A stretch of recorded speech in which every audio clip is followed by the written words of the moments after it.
10 qytetarë Lezhë, kryesisht të rinj, janë bashkuar aktivitetit pedalimi i paqes organizuar nga Bashkia e Lezhës në kuadër të ditës së shëndërimit të Nën Terezës.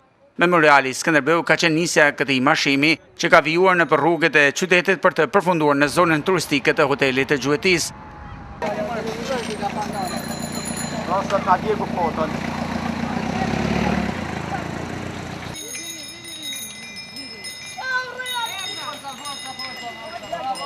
Poezi dhe citimet të Nën Terezës kanë përbërë edhe dekorin në vend pushimit. Pjesë e këtij aktiviteti janë bërë edhe leximit të mesazheve të lëna nga shenjtoria Nën Tereza, duke kultivuar në këtë mënyrë ndjenjen e paqes.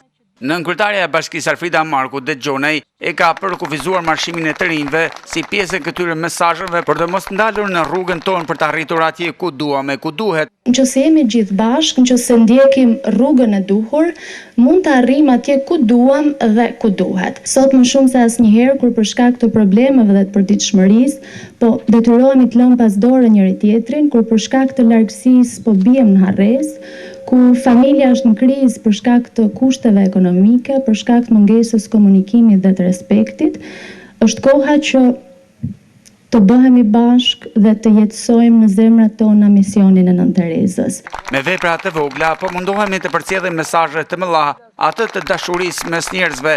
Kjo ka qenë edhe moto e këtij aktiviteti për drejtorin e arsimit, turizmit, kulturës dhe sportit në Bashkinë e Lezhës Ardian Laçi.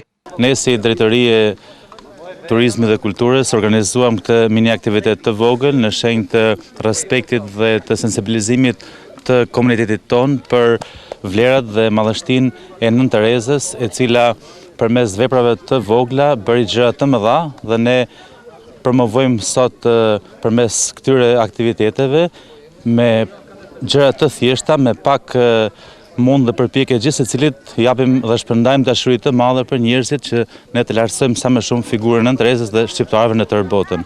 Aktivitetet në ndërim të ditës së shënderimit të shqiptarës Nën Tereza kanë vijuar në Lezhë gjatë gjithë ditës.